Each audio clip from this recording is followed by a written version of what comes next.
교회와 사명 오늘 9번째 시간입니다. 함께 기도하고 시작하겠습니다. 하나님, 오늘 우리에게 또 이런 귀한 시간을 주셔서 함께 하나님의 말씀을 공부할 수 있도록 이끌어 주심을 감사합니다. 우리는 힘이 연약하고 또 나태하고 게으릅니다.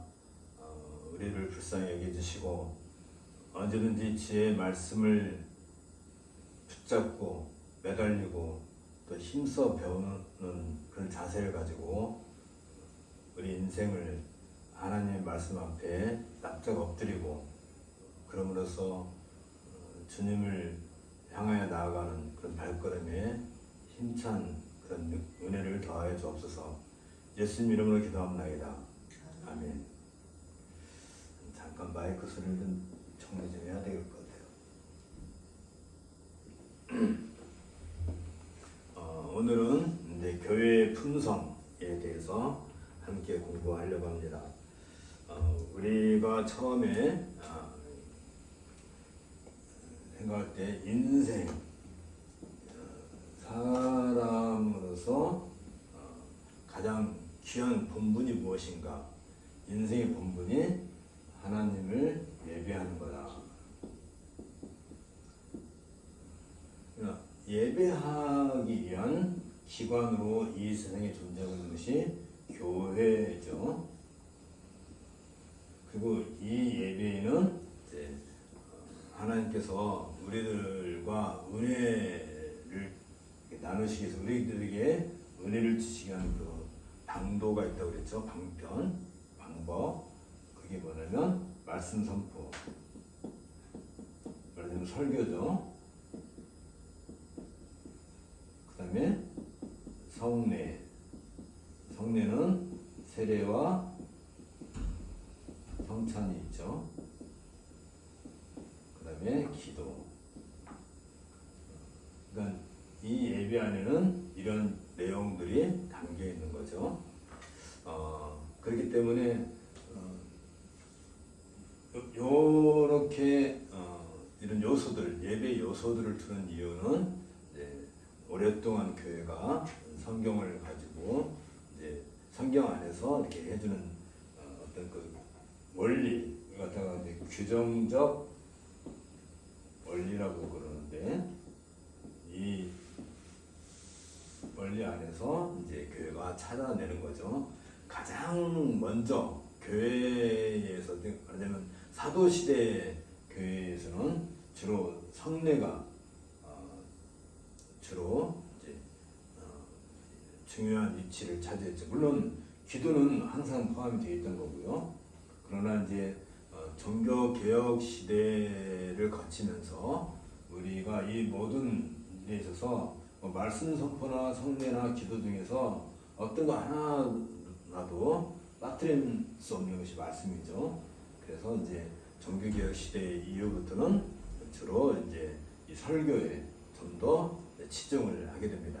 그래서 이제 예배당을 보면 우리가 보는 캐톨릭 교회, 말하자면 가톨릭 교회는 무엇을 중심으로 예배당을 건축하게 되냐면 이 성례, 세례가 중심이 되죠. 그래서 이제 교회 그 예배당 구도 자체를 이 성례를 집례하는 것을 편하게 하기 위해 그 잘 진행될 수 있도록 그런 구조로 예배당을 짓는 데 비해서 이제 우리 개신교에서는 말씀 선포를 더 중히 여기죠. 그래서 종교개혁 시대에는 이제 강단이 있으면 강단에 이제 옛날에는 이렇게 예배당이 이렇게 있었다면 이제 강단이 있죠. 강단이 있다 한다면 이제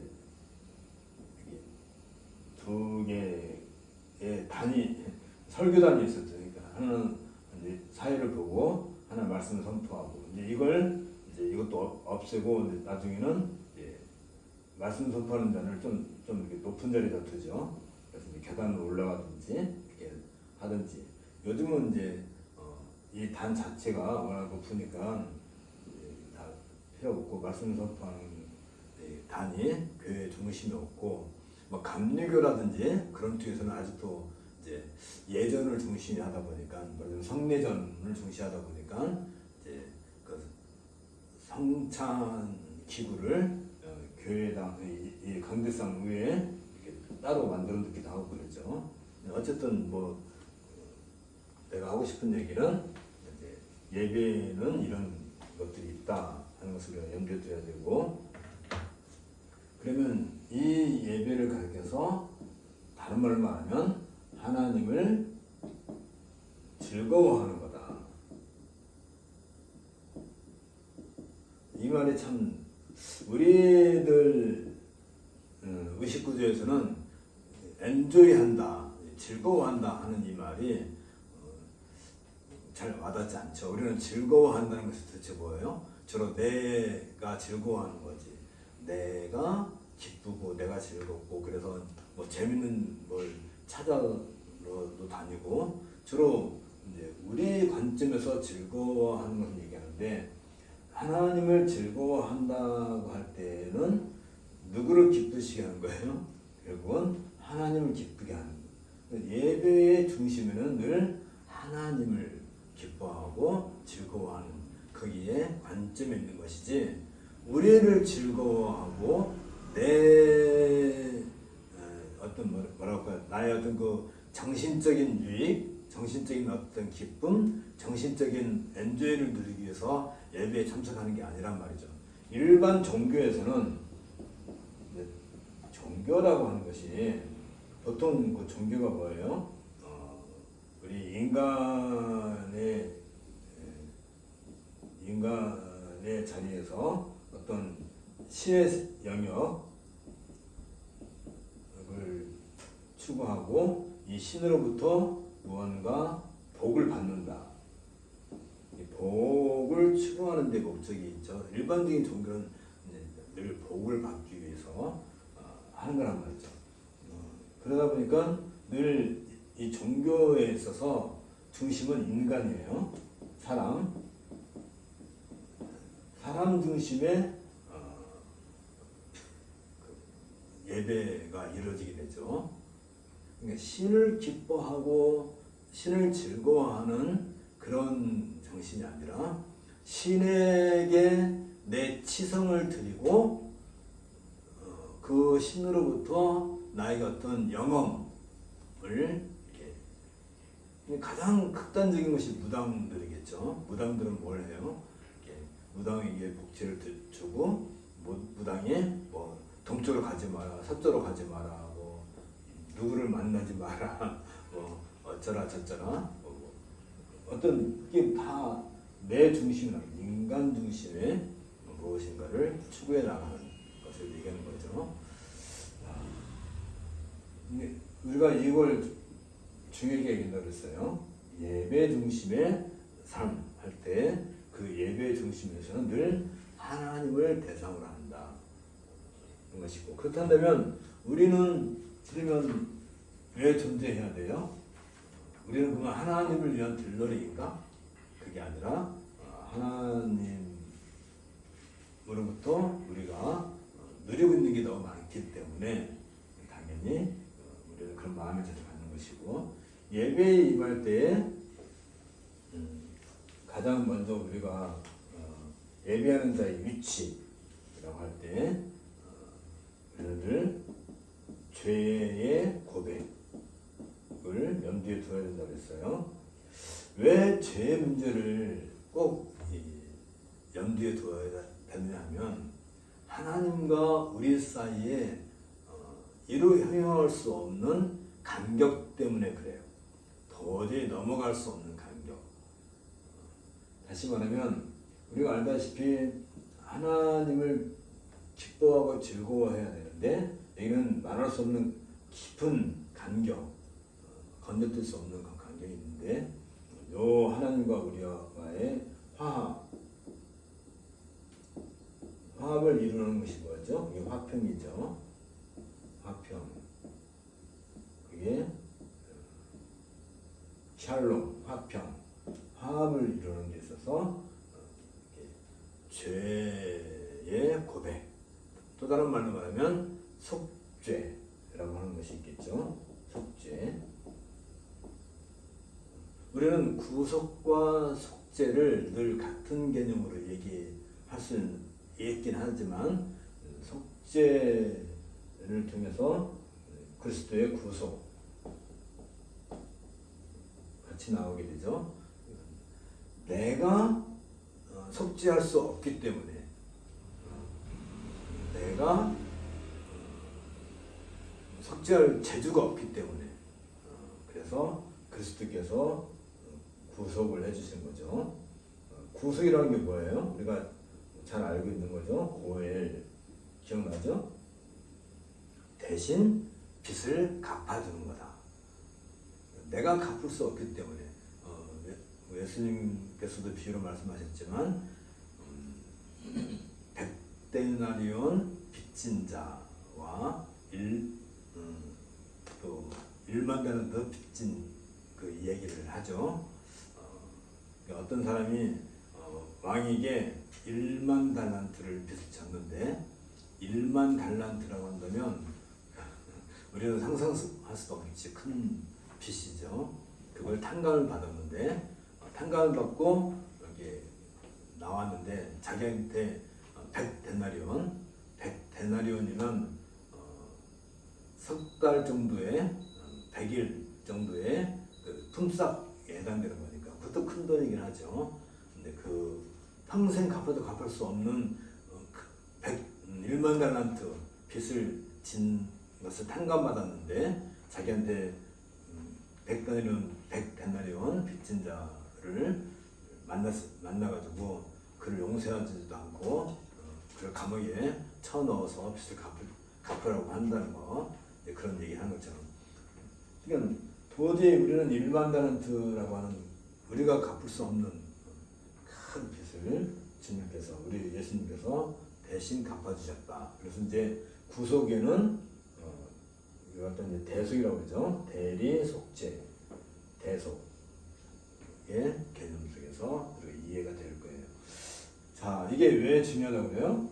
죄의 의식을 갖는다는 것은 하나님과 우리 사이의 화평을 이루는 것에 대한 구속, 고엘이신 그리스도를 힘입어서 우리가 하나님과 우리 사이의 화평이 이루어지고, 그러면 우리는 하나님을 기뻐하고 즐거워하게 된단 말이죠.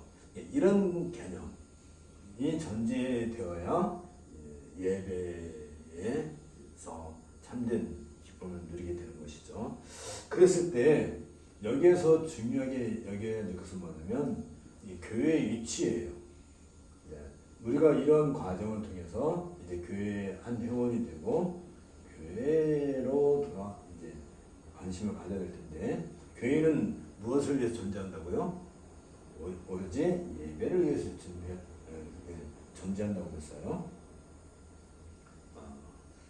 이랬을 때 우리가 여기에서 다뤄야 될 것은 뭐냐면, 교회라고 하는 것은 한 개인, 보통 우리는 이제 이런 얘기할 때는 주로 한 개인, 한 사람을 주로 염두에 두고 얘기하지만, 이제 교회의 개념을 이렇게 올라가게 되면 우리는 개인이 아니라 공동체로서의 개념을 가져야 되는 거죠.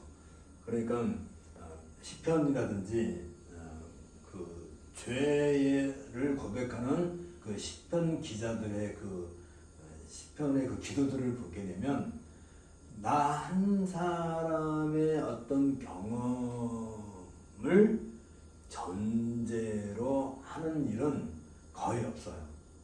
대부분 다 민족적인, 국가적인 그런 아픔을, 그런 죄에 대한 그 고백을 이제 구체적인 내 삶의 어떤 한 부분으로서 대신할 수는 있어도, 나 한 사람의 문제를 가지고 그걸 해결해달라고 하는 게 간구하지 않죠. 늘 민족적인, 공동체적인, 민족이라고 하는 말도 굉장히 중요한 단어죠. 민족, 하나의 민족, 그러니까 하나의 그 국가 단위의 민족, 사실 뭐 민족이라고 하는 것은 국가를 초월할 수도 있는 거예요. 한 국가 그러면 한 영토 안에 있는 제한된 영토 안에 있는 법, 그다음에 국민 그 백성들 뭐 이렇게 이런 어떤 체제를 국가로 한다면 민족은 이걸 뛰어넘는 거죠.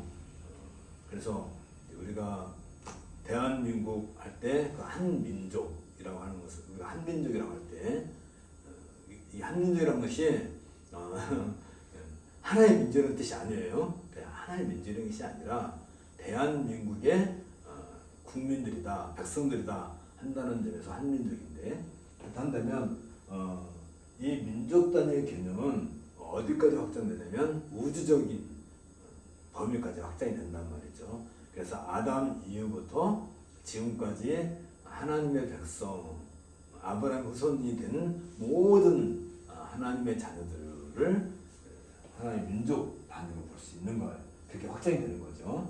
그래서 우리는 육체적인 어떤 혈통으로서의 관계가 아니라 하나의 어떤 아브라함의 후손이라고 하는 어떤 그런 민족 개념으로서, 구약에서도 아브라함 후손이 되는 것은 뭐가 있어요? 할례를 받으면 아브라함 후손으로 인정을 받는 거잖아요. 바울은 늘 그런 점을 염두에 두고 우리가 그리스도와 연합하고 세례를 받음으로써 우리는 아브라함의 진정한 후손이 된다라고 얘기하는 거죠. 자, 그렇게 하는 것을 우리가 교회의 속성 이걸 통해서 배웠단 말이죠. 그러니까 늘 교회의 속성은 이 교회의 속성은 민족 공동체로서의 단위 개념이 달라져야 되는 거죠. 그러니까 늘 우리가 염두에 들 것은 뭐냐면 내 중심, 모든 판단의 기준이 나이다 보니까 늘 내 중심, 조금 넓으면 내 가족 중심, 그것도 조금 더 넓혀 나가면 이제 내 지역 사회. 그래서 너 어디 출신이야? 너 고향이 어디야? 뭐 이렇게 그것도 굉장히 큰 개념이죠. 그다음에 더 넓게 나가면 어떤 그런 사회 개념. 사회 개념을 할 때는 벌써 지역을 넘어서는 거예요. 그렇죠? 사회적인 개념. 좀 더 이제 더 나가면 이제 국민으로서의 한 나라의 백성으로서의 그 국가 개념. 국가관까지만 우리가 이렇게 생각을 해도 정말 이 세상에 거의 웬만한 문제는 아마 없을 거예요. 왜 동서간에 갈등이 생기고 남북에 갈등이 생겨요? 사회적 개념이 밑에 깔려 있는 것이지만 국가 단위의 개념을 넘어가게 되면 그걸 해소할 수 있어야 되지 않겠어요? 근데 우리는 늘 이 사회적 단위도 못 미치는 것 같죠? 우리 일반적인. 그게 뭐냐면 내 중심부터 시작되니까 그래요. 나라부터 시작해가지고 가족, 지역사회, 사회적 개념, 국가 개념 자꾸, 그 다음에 세계 개념 이렇게 자꾸 확장시켜 나가는 데 있어 내가 중심이 된다면 이제 교회의 중심으로 오게 된다면 교회 중심이란 말이죠. 그렇다 한다면 교회는 벌써 이 속성 자체가 우주적이다. 민족 공동체고 이게 우주적이라고 할 때 이미 아담부터 시작됐단 말이죠. 아담부터 종말에 이르기까지 모든 하나님의 자녀들이 포함되어 있는 그 교회, 이의 교회를 갖다가 우리는 참 교회라고 한단 말이죠. 참 교회. 그 교회가 어떤 지역 사회의 어떤 시간과 공간 안에 존재하게 될 때 여기에 갖다 우리는 지교회라고 한단 말이에요. 교회가 이름을 한다면 교회 성은 뭐예요? 지씨예요. 지교회. 지역교회를 한단 말이지. 지역교회. 그래서 이 지역교회를 이룰 때 그럼 누가 이 지역계를 이루냐면 이 우주적인 공동체에 속해 있는 하나님의 자녀들이 어떤 특별한 부름을 받고 소명을 받고 참여하게 되는 것이죠. 그래서 여기 지교회가 형성될 때 나 혼자, 그러니까 내 중심이 아니라 이 교회 중심으로 이 민족단이 있는 어떤 우주적인 그 하나님의 자녀들이 한 지역 중심의 교회로 이렇게 모여들어서 하나의 교회를 이렇게 설립하게 되고 거기에서 이제 예배 중심의 삶을 사는 것이죠. 이게 교회 개념이에요. 그러니까 종교 개념에 있을 때는 내가 교회를 가요. 가서 내 필요를 위해서 기도도 하고 헌금도 하고 말씀도 듣고 항상 내 중심적이라 한다면 이제는 그걸 다 물리쳐야 되고 우리는 교회 중심이라 할 때는 교회의 어떤 사명, 이 교회가 존재해야 될 존재의 이유가 있을 거잖아요. 그것을 위해서 함께 모여드는 거지, 사람들이. 누가?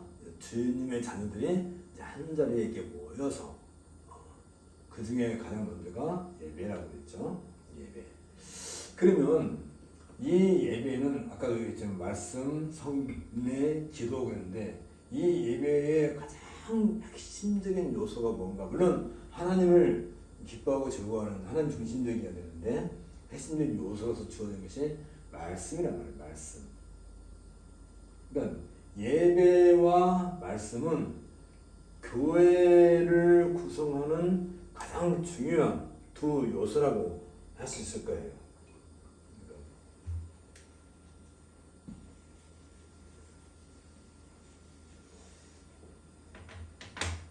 예배와 말씀은 절대 구분될 수가 없죠. 이것이 교회의 어떤 그 큰 특성으로 남는데 우리가 알다시피 말씀은 늘 우리는 그리스도와 구분해서는 안 되는 거죠. 그리스도. 그리스도의 인격. 또 다른 말로 하면 그리스도의 품성. 같은 말이죠. 그래서 교회는 이 말씀이 중심이니까 예배의 형식도 물론 아까 규정적 원리에서 중요하지만 그 내용적인 면에서 늘 말씀이 중요한 위치에 있다 보니까 이 말씀이 곧 그리스도, 로고스이신 그리스도의 그 말씀이 선포되어지고 그 말씀이 성례로서 시행되어야 되고 그 말씀으로 또 우리가 그 말씀의 그 근거에서 하나님께 기도하고 그래서 항상 기도할 때는 예수님의 이름으로 기도합니다라고 할 때도 이 말씀의 중심, 그러니까 성경으로 기록된 그 계시를 중심으로 하지 않고 기도하는 것은 기도라고 할 수가 없겠죠. 그건 일반 종교에서 하는 것이고 기독교의 기도는 늘 말씀과 같이 하는 거란 말이죠. 그랬을 때 여기에 두드러지게 나타나는 것이 뭐냐면 교회의 품성으로 나타나는 게 뭐냐면 그리스도의 인격이다. 좀 애매하긴 한데 그리스도의 인격을 드러내는 이것이 교회의 품성이라고 하는 거죠. 자, 그리스도의 인격을 드러내는 것이 곧 교회의 품성이라고 할 때 오늘 우리가 79페이지 보십시다. 처음에 하나님께 예배한다는 것은 인생의 기본적인 삶의 목표다. 웨스트민스터 요리 문답에서 사람의 제일 큰 목적이 하나님을 영화롭게 하는 것과 영원토록 즐거워하는 것이라고 했는데 그것이 예배에서 그것이 담겨 있어야 되겠죠. 교회는 이 예배가 보존되고 계속 진행될 수 있도록 하는 유일한 터전, 유일한 기관이란 말이죠.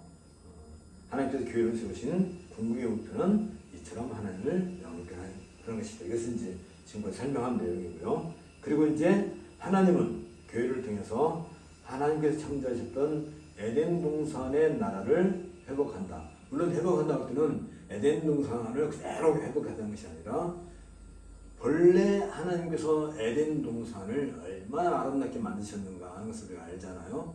그것을 회복하시되 물론 그리스도를 더 완전하게 에덴 동산 안에 있는 그 어떤 것 중에서도 그리스도를 떠나서 해석되지 않아요.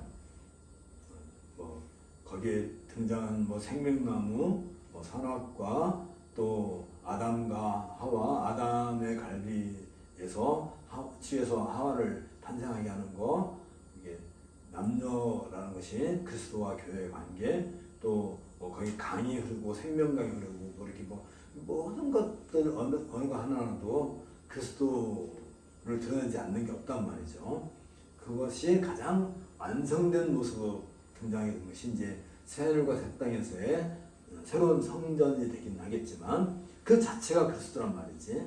새 성전 자체가 계시록에서 말할 때 그런 것처럼 하나님께서 이 우주 만물을 창조하실 때 거기에 그리스도를 가장 귀하게 그리스도를 온 우주 만물의 머리로서 그리스도를 세우셨을 때 그 에덴 동산을 그리려고 만드신 거잖아요. 말하자면 이 우주를 그렇게 해서 만드신 것처럼. 그래서 그걸 새하늘과 새 땅으로서 완성하실 텐데 그 에덴 동산을 회복한다는 것은 그리스도 중심적인 새로운 세상을 만드는 것을 얘기하는 것이죠.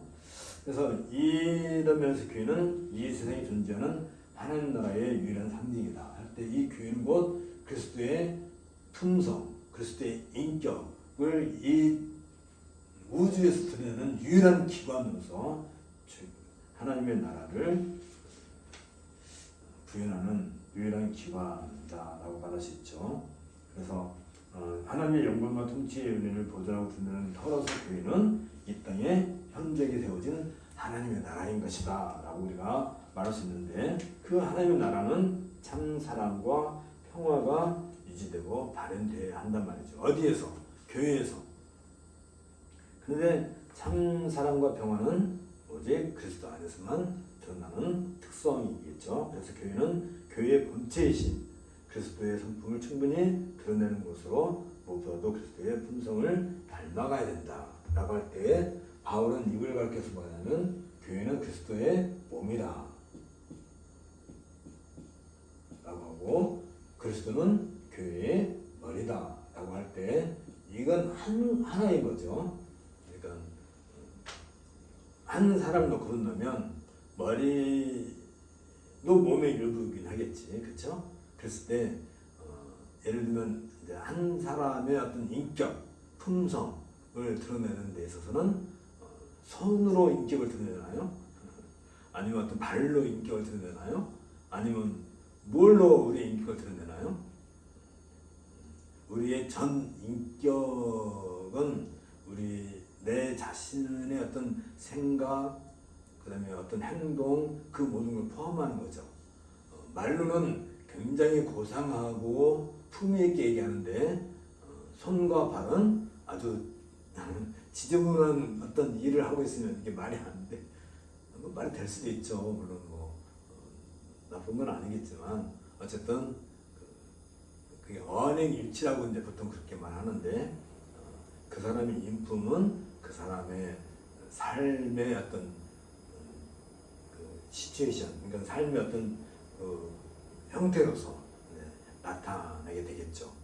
굉장히 고상하게 생겼는데 말은 아주 고약하게 하고 그래서는 안 되겠지. 그러니까 품성을 드러낸다는 것은 전 인격이니까 온 몸으로 나타나는 것이죠. 어떤 한 기구로서만 얘기하는 게 아니라 손만 갖고 인격을 표현할 수는 있나요? 뭐 글쎄요, 할 수도 있을지 모르겠지만 온 몸. 그러니까 어떻게 말하면 뭐 이렇게 인상도 좋아야 되고 인상이 고약한 것도 안 되겠지. 제가 전체적인 그 모든 것을 드러내는 것이 품성인데 그게 자연스럽게 무엇으로 나타나냐면 나를 드러내는 것이 아니라 나는 철저하게 감춰지고 누가 드러나야 된다고요? 그리스도가 드러나야 되는 거죠. 그러니까 교회는 그리스도를 드러내기 위해서 존재하는 것이지, 교회가 그 밖에 다른 어떤 사회적인 어떤 이익 집단을 대표한다든지 또 어떤 정치적인 이슈를 해결하기 위해서 교회가 존재하지 않아요. 많은 사람들은 자꾸 교회를 그런 쪽에 끌고 들어가요. 그래서 교회가 교회를 이용해 가지고 어떤 정치적인, 특히 이제 국회의원 선거라든지 대통령 선거라든지 이런 이슈가 있을 때 교회를 자꾸 끌어들이려고 하는데 그래서는 안 되죠. 그러면 어떤 사회적인 불평등이라든지 구조적인 악에 대해서 교회는 말을 하지 않아야 되는가? 그건 아니죠. 악을, 구조적인 악이라든지 사회 악이라든지 이런 악을 대처하는 것은 당연히 그리스도께서 하시는 일이란 말이죠. 그걸 우리는 어떤 면에서 접근해야 되냐면 죄의 고백 면에서 접근을 해야 되는 것이지. 어떤 사회적인 문제가 발생했어요. 그럼 교회가 뛰어들어서 이 사회적 문제를 해결할 수 있을까요? 할 수도 있기는 하겠지만 더 근본적인 것은 그 이전에 죄성, 이 죄에 대한 고백, 사회적인 죄에 대한 이 사회적, 국가적 아니면 어떤 민족적 이런 죄에 대한 인식을 먼저 하고 그걸 하나님께 고백하고 하나님께서 그에 대해서 은혜 베풀어 주시를 바라는 그것이 먼저였죠. 그게 먼저지. 그 죄에 대한 인식이라든지 고백이 되어지지 않고 어떤 사회적인 문제에 교회가 뛰어들 수는 없어요. 해서는 안 되는 것이지. 어떻게 보면 굉장히 조심해야 될 문제가 왜 그러냐 하면 우리가 말하는 사회적인 악, 사회적인 어떤 악이라든지 또 구조적인 어떤 악이라고 할 때 이 악의 개념이 여기에 담겨 있단 말이에요. 사회, 구조, 그 사회의 특성, 그 사회의 구조적인 특성, 아니면 국가적인 특성, 아니면 민족적인 어떤 특성으로부터 발생된 것이 악이란 말이지. 그래서 사회학, 구조학이라고 한단 말이죠. 이것은 사회적 개념과 연관되기 때문에 자칫하면 이건 이 사회학, 구조학을 얘기할 때 항상 여기는 상대성이 있단 말이죠.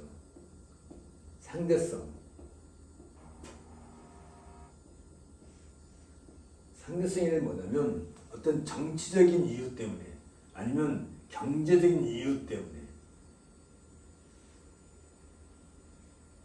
예를 들면 우크라이나와 러시아 간의 전쟁이 이루어졌어요. 그럼 우리 교회가 뛰쳐나서 갖고 그 전쟁을 해결할 수 있나요?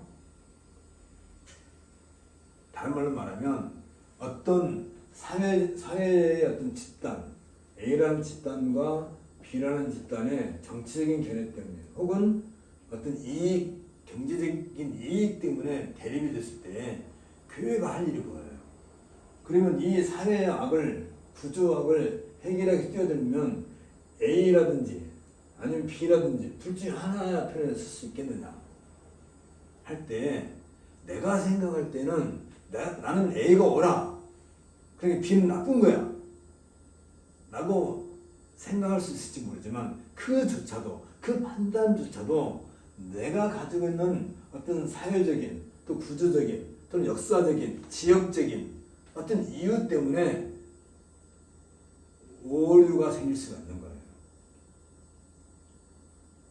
왜 경상도 지역은 국민의힘을 악착같이 밀고 이쪽 지역은 전라도 지역은 더불어민주당을 악착같이 밀느냐?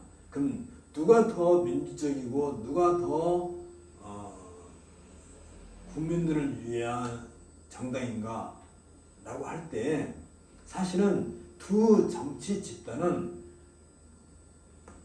가장 먼저 추구하는 게 뭐냐면 자신의 이익이란 말이죠. 자신의 이익. 그 정당의 이익이 우선이지 국가적인 어떤 세계적인 그런 이슈라든지 문제라든지 이런 것을 해결하기 위한 것은 그 다음 차원이란 말이죠. 항상 정당이라는 것 자체가 그래요. 어떤 정당이든 가장 그 정당의 첫 번째 목적이란 뭐냐면 자기들 이익을 먼저 추구하는 거란 말이죠. 그러니까 우리가 생각할 때 도대체 저 A라는 당은 저렇게 해서는 안 되는데 왜 저 짓을 하고 있는지 라고 할 때 그게 그 정당의 생리란 말이죠. 그러려고 정당을 만든 거잖아요. 국가 헌법이 그걸 인정해 준단 말이죠. 너는 이익 집단으로서 정당을 만들어라. 그러면 그 마음에 안 들면 어떻게 하냐. 또 새로운 정당을 만들어라. 이렇게 되는 거잖아요.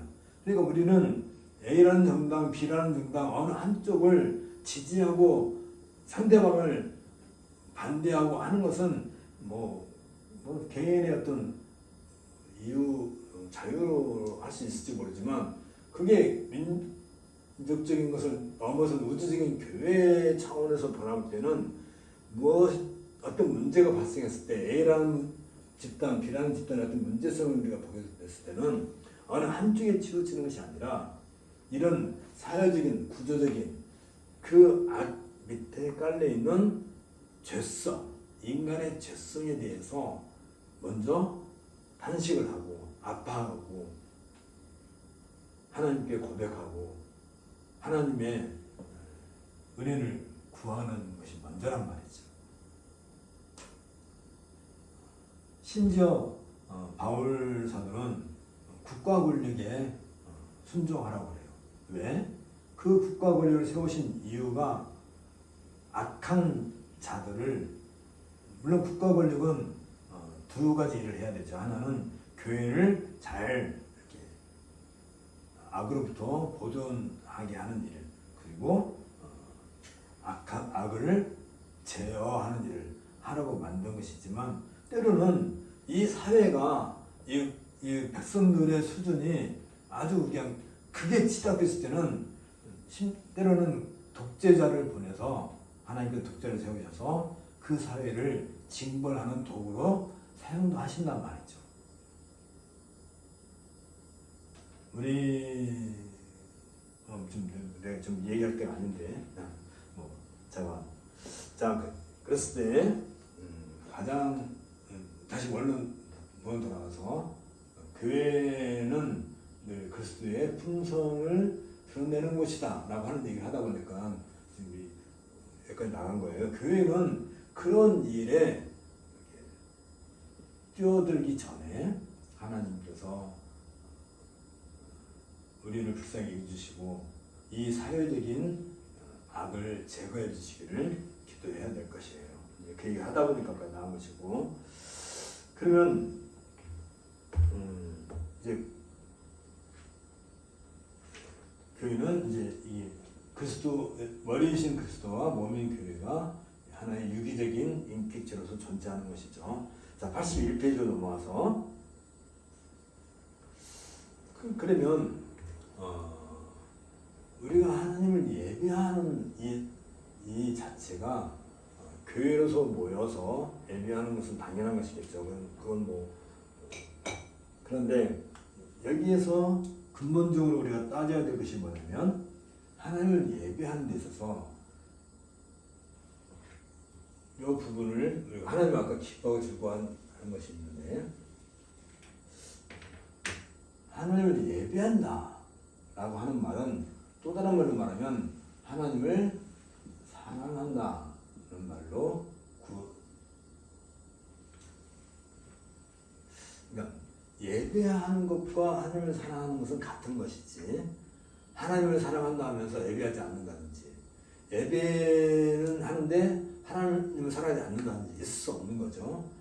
이게 왜 이게 중요하냐면 이게 예배를 다루는 규정적 원리가 어디서 나온다고 그랬죠? 성경에서 나온다고 할 때, 그 말씀에서 나온다고 할 때, 이 말씀을 가장 확실하게 드러내는, 말하자면 그리스도의 품성을 가장 확실하게 드러내는 것이 뭐냐면 사랑이기 때문에 그런 거예요. 그래서 모든 율법과 선지자 또 신약 성경도 마찬가지고 강령, 그걸 갖다가 대강령이라고 그러죠.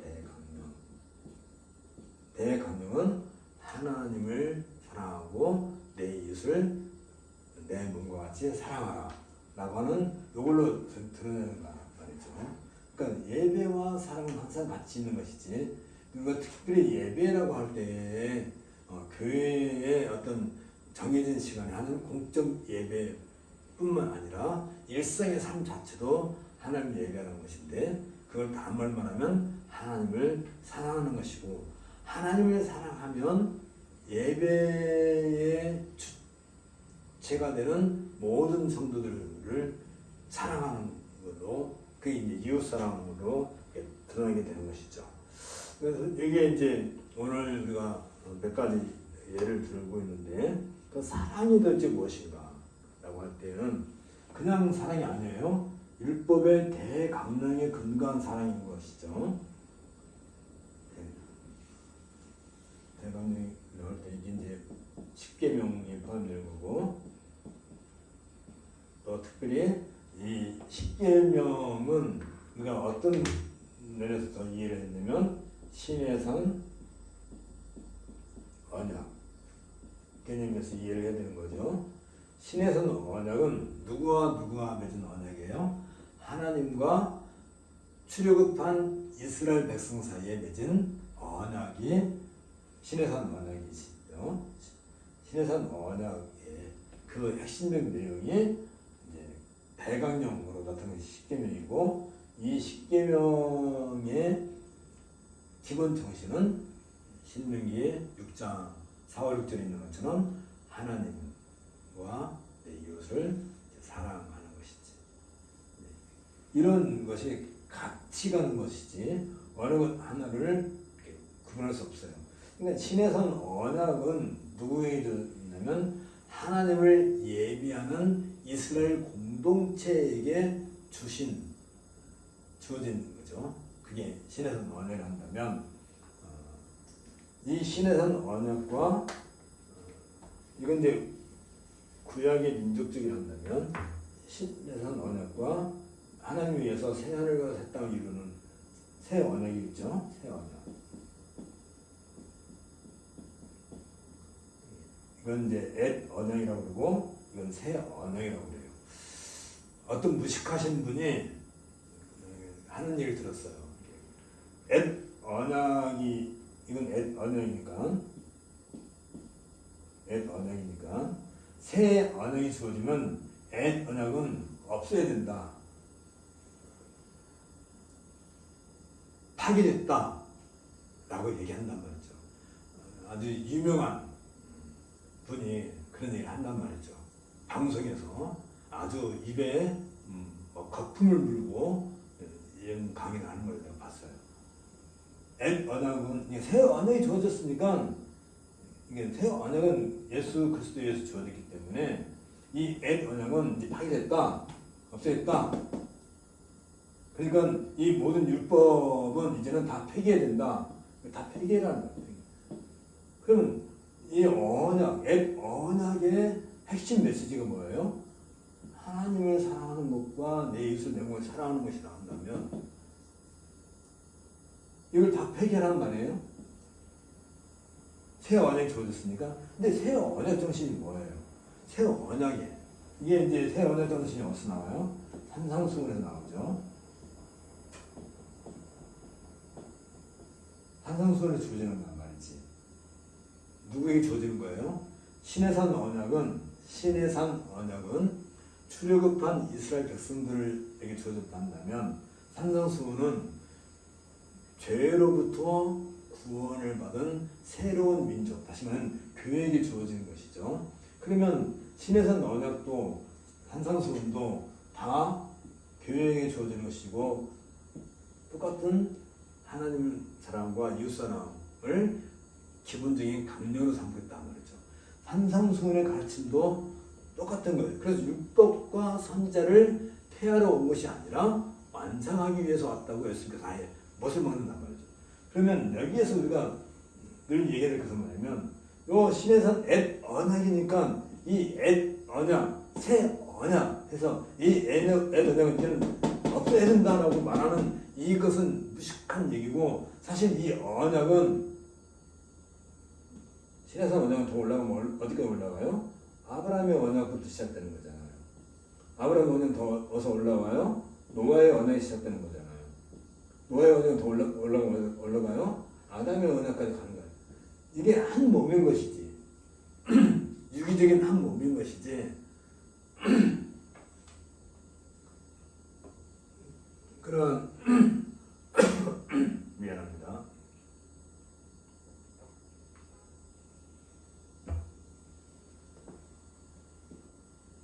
갑자기 속에서 열이 나가지고, 이런 무식한, 이런 개념도 없이 무식한 사람이 그 유튜브를 보니까 누구를 모아놓고 하냐면 스님들을 잔뜩 모아놓고 스님들 잔뜩 모아놓고 이런 얘기를 하면서 기독교를 막 까고 있는 거예요. 참 안타깝다. 모르면 입을 다물지. 나한테서 물어보든지. 어쨌든 안타까워요. 언약은 아담부터 시작해가지고 예수님까지 이 언약은 한 몸통이란 말이죠. 한 몸인 것이지. 자, 어쨌든 이렇게 한다면 좀 이 사랑이 도대체 무엇인가 하는 이야기를 이제 하나의 에피소드를 통해서 이제 이야기가 드는 게 뭐냐면 여기에 나와 있는 거죠. 오늘 읽은 것처럼 누가복음 10장에서 한 율법사가 이런 얘기 등장할 때 우리는 굉장히 율법사, 율법이라는 거예요. 율법. 금방 얘기한 신해선 언약이잖아요.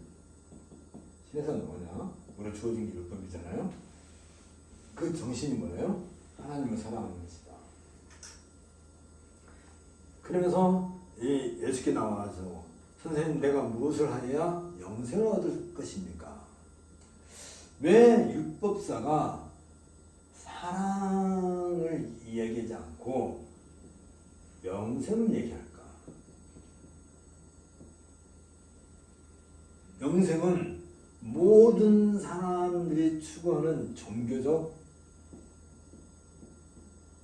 핵심이죠. 영생을 추구하는 것조차도 내 이익인 것이고 내 욕심인 거지. 모든 종교의 어떤 그런 말만 율법사지, 이 율법사는 자기 내면에 무엇이 추구하는 거예요? 하나님을 사랑하는 것은 그냥 그건 내가 다 하고 있다 라고 생각하고, 그런데도 불구하고 영생은 또 다른 문제로 생각하는 거지. 하나님을 사랑하는 것과 영생을 같은 걸로 생각하지 않고 다른 걸로 생각하는 거예요. 그러니까 내가 하나님을 사랑을 열심히 하긴 하는데 그것은 그것이고 내가 영생할 수 있겠는가?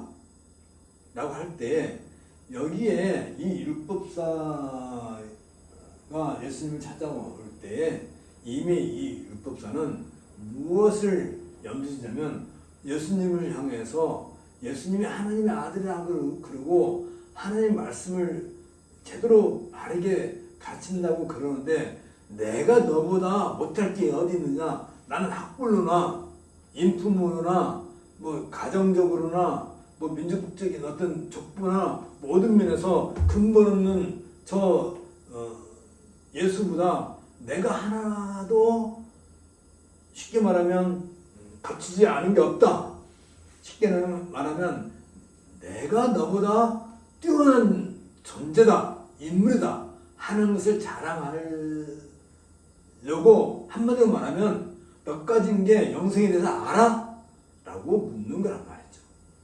참으로 영생의 길이 무엇인가 하고 묻는다면 예수님께서 내가 그 길이요 진리요 생명이다 라고 말씀하셨을 텐데,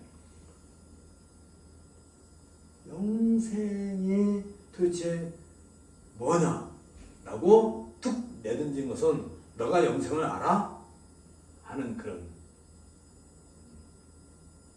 아주 못돼 먹은 것이 그런 마음으로 덤벼든 거잖아요. 예수님께 덤벼든 거란 말이에요. 율법사가 뭐예요? 율법사는 말씀을 다루는, 그러니까 이 말씀으로부터 주어지는 것을 전문으로 하는 사람이잖아요. 그 말씀이 누구예요? 그게 예수 그리스도란 말이죠. 예수 그리스도인데 이 말씀의 권위는 예수님에게서부터 나오는 것이지 율법사에게서 나오는 게 아니란 말이에요. 율법의 권위는 예수 그리스도에게서 나오는데 이 율법사 주제가 감히 그 말씀의 권위, 율법의 권위, 참 권위자이신 예수님 상대로 덤벼? 싸가지 없는 거지. 그런 걸 우리가 너무 많이 보는 거예요.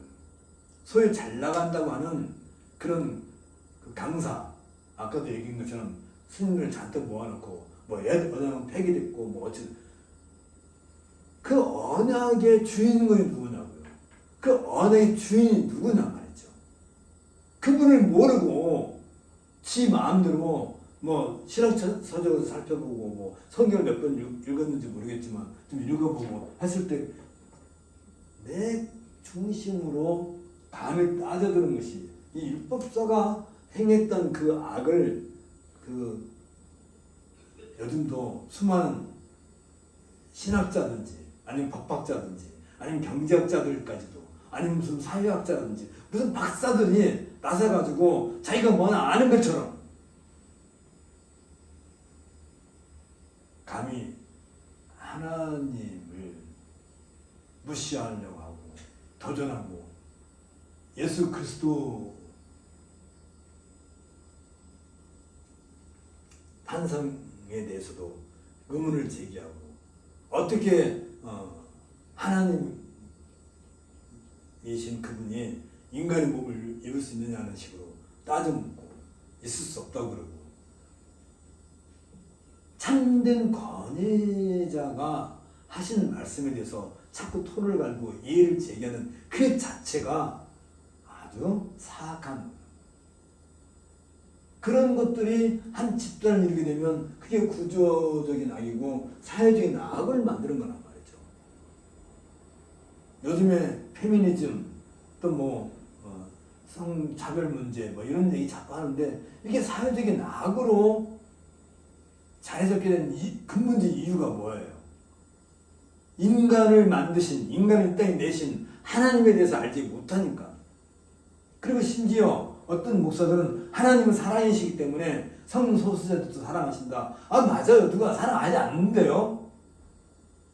사랑하시는데 그들 안에 담겨있는 그 내면적인 악에 대해서는 죄에 대해서는 어떻게 할 거냔 말이에요.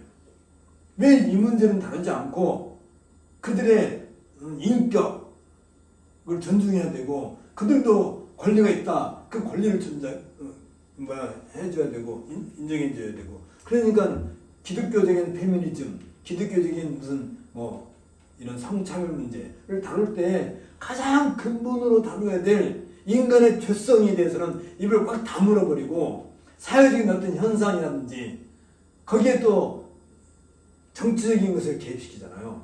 꼭 성소수자라든지 이 페미니즘이라든지 어떤 그 하는 사람들은 사회적인 그런 이슈를 만들기 위해서 정치권과 손잡고 얘기하고 우리를 인정해주지 않으면 이번에 뭐 너희들 대해서 정권 퇴진운동을 일으키겠다든지 무슨 너희들 뭐 밀어주겠다든지 안 밀어주겠다든지 왜 자꾸 이런 정치적인 사회적인 이슈를 그런 것에 자기들의 죄악을 감추려고 하는 그런 일에 사용한단 말이죠. 거기에 부안내동하는 교회가 얼마나 많고 목사가 얼마나 많아요. 목사가 한 일이 도대체 뭔데? 교회가 한 일이 도대체 뭔데? 성소수라든지 페미니즘을 주장하는 사람들이 교회에 와서 예배하는 것을 누가 막는데요? 그걸 막지 않아요. 막으면 그건 뭐 권리 침해일 수도 있긴 하겠지만 그러려면 세례를 받고 당당하게 교회 회원이 되어야 되는 거잖아요. 물론 그런 세례조차도 요즘은 아주 정치적으로 이용을 하니까 문제지.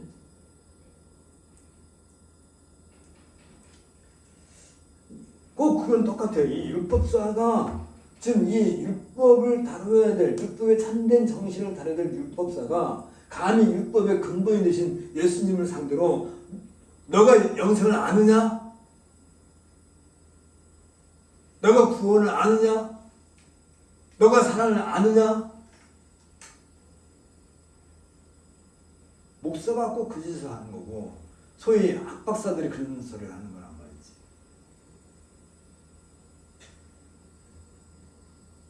열리지 말아야 되는데. 그러니까 예수님께서 대답하기를 너가 율법사인데 그럼 율법의 대경이 도대체 무엇이냐? 뭐라고 하느냐? 라고 물으니까 그럼 당연하지 않느냐? 마음을 다하고 목숨을 다하여 내 힘을 다하여 다음에 뜻을 다하여 주 너희 하나님을 사랑하고 또한 내 이웃을 내 몸같이 사랑하라는 것이라고 성경에 기록되었다. 성경에 기록되었다. 라는 거예요. 이 말이 되게 이게 악의적이란 말이죠. 성경에 기록되었다. 그런데 나는 이게 이제 다른 거잖아요. 객관화시켜버리는 거잖아요. 이게 봐요. 율법에서 말하는 그 기본 정의서는 내 마음을 다하고 목숨을 다하며 뜻을 다하며 힘을 다하며 뜻을 다하여 주 너희 하나님을 사랑하고 또한 내 이웃을 내 몸같이 사랑하라는 것이라고 성경에 기록되었다. 성경에 기록된 사실과 사건과 나는 다르다. 이게 문제인 거죠. 성경에 기록되어 있는 것 자체가 말씀이고 그게 율법이고 그 자체가 하나님의 계시를 한다면 하나님의 존재 앞에서 우리는 그 말씀에 복종할 뿐이지 따름이지 그밖에 다른 길이 없어야 되는 거예요. 이유를 제기할 이유가 없는 거예요. 다른 이유가 없는 거잖아요. 그러면 이제 예수님께서 말씀하시죠. 그러면 이 기록된 성경에 기록된 그대로 살아. 그러면 내가 영생을 얻겠다. 그러니까 율법과 사랑과 영생은 하나도 구별할 수 없는 거잖아요. 문제는 그렇게 살려고 하지 않는 데 문제가 있는 것이고 그건 성경에 기록된 얘기고 나는 나고 분리를 하니까 문제죠.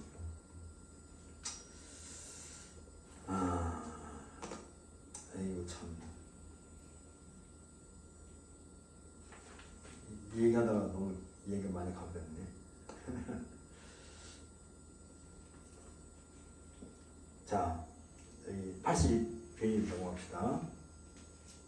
가운데 율법사가 진정으로 영생에 관한 관심을 갖고 물었다면 예수님의 말씀에서 참 생명을 찾는 게 그러니까 율법사는 이미 이 예수님의 말씀인 율법 안에서 참 생명의 길, 다시 말해 영생의 길을 이미 찾았어야 옳지.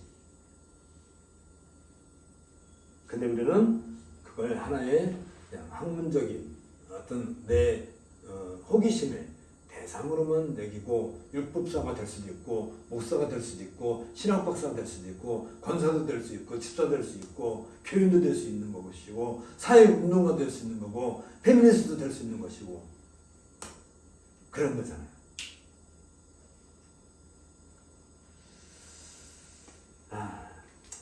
열리지 말아야 되는데 오늘도 열을 내고 말았네. 그러면 그렇게 살아나고 율법을 주신 거고 율법은 살아가는 삶의 도리란 말이죠. 그게 구분되지 않는 거잖아요. 오늘 이거 다 했어야 되는데 잠깐 시간이 좀 아깝긴 하지만 우리가 오늘 여기까지 하고 어쨌든 중요한 얘기를 한 거니까 다음 시간에 또 마저 하겠습니다. 기도하겠습니다. 하나님께서 오늘도 우리에게 은혜를 주시고 우리가 하나님 말씀을 듣는다 하면서 늘 그건 하나님의 말씀으로 기록된 것이고 나와 상관이 없는 내 생활은 내 삶은 나대로 별도로 하겠다는 그런 못된 특성이 우리 안에 있는 것을 고백합니다. 주님 우리를 불쌍히 여겨주시고 참된 말씀으로 오신 그리스도를 영접한 우리로서 늘 이 말씀이 우리의 삶에서 에너지가 되고 우리를 어두운 데서 밝은 데로 이끌어주는 등불이 될 수 있도록 은혜를 더하여 주옵소서. 예수님 이름으로 기도합나이다. 아멘. 수고하셨습니다. 다음 주에 뵙겠습니다.